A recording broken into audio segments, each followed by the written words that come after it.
Week 2 of the NFL season for the Minnesota Vikings. Yes! We're all decked out in our gear today, including the pants, me. And I'm going to once again let Jorg start because I don't know much about the Atlanta Falcons. So I'm going to listen to his wisdom on it and then make my prediction after he makes his. Well, from a guy who's not wearing any pants. Shorts. He's wearing shorts. Sure. You tell them whatever they need to hear. Well, coming off of victory last week from against Chicago, rather happy about that. It was a rough first few quarters, but J.J. McCarthy came through. He really picked up the game towards the end, and the whole team rallied behind him and came out with a great victory coming out of Chicago. So very happy about that. You know what my favorite play was on that? No. When J.J. ran the touchdown in and then kind of ran right underneath Hawkinson.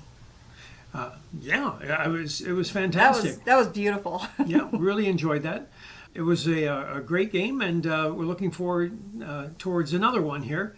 Atlanta is going to be different. I think if everybody was healthy, I would really give the Vikings a solid victory on this. But we do have a number of key players out, especially on defense. We still have Addison out for another couple of weeks, so I think that's going to be a little bit of a challenge.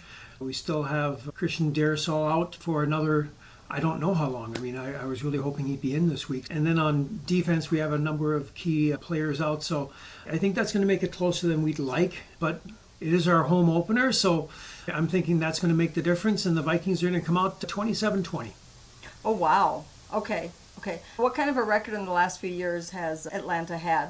How have they been as a team? Atlanta's been a middle-of-the-road team. They've got a sophomore quarterback who also has a lot of promise, and he played most of last year as the starter, so that really helps them out. I think they also have just a fantastic running back. They have a really good wide receiver.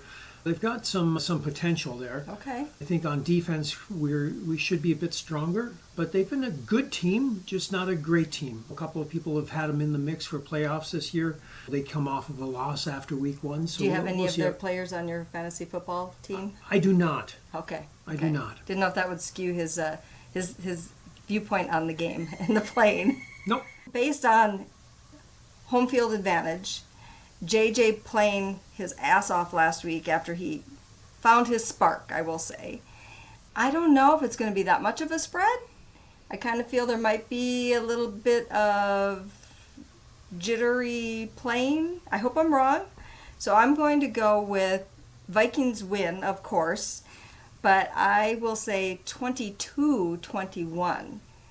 Wow. They're going to have to do a 2-point conversion to pull it out. You're 22. Okay, all right. That works, right, for the math? The math works if you've got a 2-point conversion. So I'm, it's 22 is a hard number to get to, but that is one way you get there. Hey, I'll take a win no matter what it is. Hey, last week you thought I was going to be right on for the points with the way they were doing the scoring on both sides of the team. It was really light to begin with. But you did come out better than me, closer to the score, to the final than I did. No.